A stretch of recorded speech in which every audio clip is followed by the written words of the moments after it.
What's up, BookTube family? It's been a long time since I've been back here with you with a video that I've actually recorded. Thankfully, I still know how to work all the equipment and get the job done. So shout out to me for remembering how to do everything, how to use the camera, how to edit and all that stuff, so I can come back with you guys right here. It is my May 2021 reading wrap up. I got off to a really slow start this month. I had a lot going on, and I spent much more of the time working on AuthorTube stuff as opposed to BookTube stuff. But I did have a strong finish to the month, and I'm gonna let you in on what I was able to accomplish in terms of reading after this.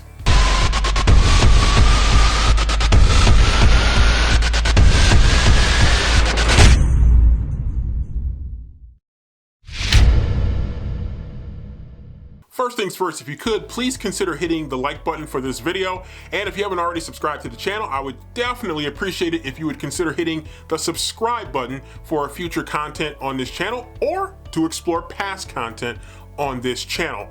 Also, this Saturday, June the 5th, I will be broadcasting live. It will be my monthly productivity sprint. So join in with me here, 10:30 a.m. Eastern time. Again, Saturday, June the 5th. Looking forward to getting some productivity sprints in and also chatting and talking just in general about AuthorTube and BookTube. So again, Saturday, June the 5th, 10:30 a.m. I will be coming back at you guys live with some productivity sprints. Now with that, let's just jump into the books that I've read in the month of May 2021. So first off, and shout out to Stephen King. This is a book that I've had in my collection for a long time. Finally got around to reading it, in part because it popped up as an audiobook on Scribd, and then also I had the hardcover version as well. So I was able to get in The Girl Who Loved Tom Gordon, and Tom Gordon was a pitcher for the Major League Baseball Boston Red Sox. So let me see when this book was written, because I started reading, I've had this book in my collection for a very long time, 1999. So this was an interesting book, and it kind of jumped to me because, of course, there's a little bit of a sports angle to it as well, and it's Stephen King, so I was expecting a spooky angle to it as well. The back cover says, or actually I'll look at the inside cover. The end cover says, what if the woods were full of them? And of course they were. The woods were full of everything you didn't like, everything you were afraid of and instinctively loathed, everything that tried to overwhelm you with nasty, no-brain panic. So it's a young girl out in the woods, and the Stephen King scary type stuff is going on, it was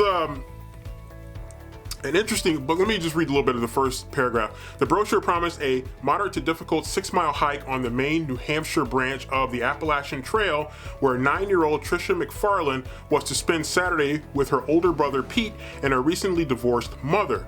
When she wanders off to escape their constant bickering, then tries to catch up by attempting a shortcut through the woods, Tricia strays deeper into wilderness full of peril and terror, especially when night falls. So you see the theme that's going on, kind of a typical Stephen King type stuff. And it was really, it grabbed me and had me hooked in the very beginning.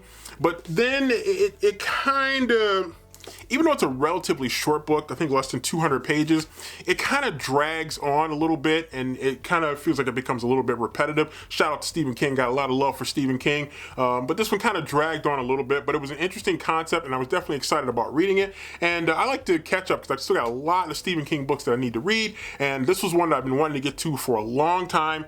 The Girl Who Loved Tom Gordon by Stephen King. A solid read, and one I'm actually glad that I finally did get a chance to read. I'm going to give this one 3 stars. Next up is The Son of Mr Suleiman by the late Eric Jerome Dickey. He actually passed away earlier this year, and so this book was published posthumously for him. And this book is very interesting. It has to do with microaggression, racism on a university campus. It has to do with issues of sexual assault and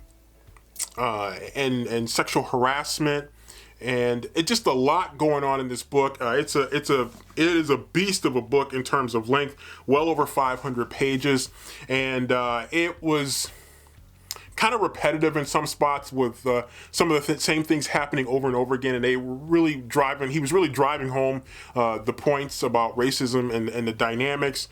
He's dealing with this very uncomfortable situation with a colleague, and at the same time he's got this relationship going with this other woman, and it just creates some weird things going on throughout the story.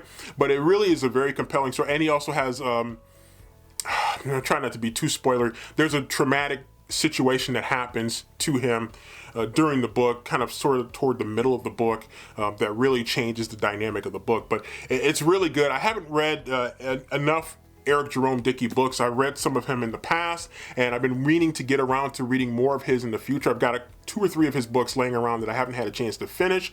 And then when he passed away earlier this year, I was kind of like, wow, because I had enjoyed some of what he wrote that I had a chance to read, and I wanted to get to read more of these. And then when I saw this one come out, it's a very timely book with some current themes that are going on that are really touched upon in this book. So this was a good one. The Son of Mr. Suleiman by Eric Jerome Dickey, 4 stars. Next up is Never Have I Ever by Jocelyn Jackson. Is an author that I've read before, and this is the creepy newcomer, charismatic, that kind of manipulates things and gets people to do things that maybe they would not otherwise do. And then you have the Never Have I Ever game. And so this was a definite creepy one. I did a little bit of both. I listened to the audiobook, but I also read a little bit of the physical copy as well. It was a very interesting read, very creepy, and I've been reading a lot of books like this lately, but I did enjoy this one. It was probably, in some ways, it was probably maybe like 51 to 49% better with the audiobook, but it's close, almost 50-50, because the physical part of the book, reading it physically, helped things to sink in a little bit more, which is typical, I think, with physical copy versus audio copy. But this was definitely a fun and sometimes creepy and uncomfortable read, but definitely glad I was able to finally get this one read. Never Have I Ever by Jocelyn Jackson, 4 stars. Next up is Goodnight Beautiful by Amy Malloy. This one is a very interesting book, a very interesting story. It has to do with newlyweds, a therapist, eavesdropping, someone goes missing.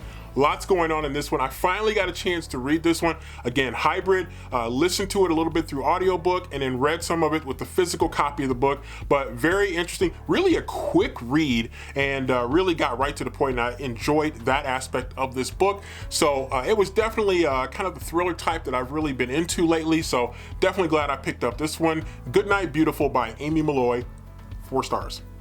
Next up is A Good Marriage by Kimberly McCreight. Is an author that's really rising up the list for me in terms of favorite authors, and so I was glad to finally get a chance to read this one. As you can see right there, it was a book of the month selection, and I finally got around to reading it. Then again, I did the hybrid thing. I read a little bit of the physical copy of the book, and then a little bit of listening to it through the audiobook. So this one was really good. It does get a little bit heavy with the legalese and the law, but it was a really interesting story, and it has to do with almost like an Innocence Project kind of thing, and with an attorney who is working the case, and it has some interesting twists by the end of the story that I kind of saw coming, but not totally. But it was really a fun to read book, and the legalese was it was definitely intense, because you got grand jury transcripts, you got legal documents that help tell the story a little bit, and it kind of alternates from the different perspectives of the story, which made it kind of interesting as well. And so sometimes with that, I get more interested in one perspective than the other, but that didn't happen quite as much with this particular book. So this was a very solid read. She has another book coming up here in September that I'm actually pretty excited about as well, and I don't know if I've pre-ordered it yet, but I probably will end up pre-ordering it unless it ends up being a book of the month selection, so we shall see about that. But A Good Marriage by Kimberly McCreight, a good book, 4 stars. Lastly for the month is None Shall Sleep, and this one by Ellie Marney was really good. It's a young adult version of The Silence of the Lambs, the great film and book by Thomas Harris, and I was really excited about that when I saw that description of it. I'll just read this one review and you'll get a feel for it. A YA Silence of the Lambs that blew me away with its daring premise, gripped me with its twists and turns, and kept me up all night until its stunning conclusion. Marnie brings the serial killer thriller to YA with riveting suspense and sizzling style. Don't read this book in the dark. Okay, I don't know if it was quite that creepy for me, but maybe I have a high tolerance for it, but it was really good. The psychological games that are taking place, the dynamics of the two main young characters, and the mission that they are on with the adult that's kind of guiding it and trying to figure out what the adult is up to. Also trying to deal with the serial killers that they're having to interview. It is a creepy story. Great cover art, creepy cover art right there. And it was really fun reading. I was glad that I picked this one up. I can't even remember how I discovered it, but I did stumble across it and glad I finally got a chance to read it. A young adult Silence of the Lambs, and you can kind of feel the Silence of the Lambs movie. And for those of you who read the book, you'll probably feel it there too. But if you saw the movie, you'll really feel that as you're reading, especially in the very beginning. It does mirror in some ways, in a lot of ways, what you saw in the movie, but a really fun read. None Shall Sleep by Ellie Marnie. I gave it 4 stars. Actually, I gave it 3.5, but I rounded it up to 4. All right, so there you have it. That's my reading for the month of May 2021. A very productive month of reading. Not so much at the beginning and in the middle, but definitely finished strong at the end with some very good reads, setting the table for June of 2021. Happy reading, everybody.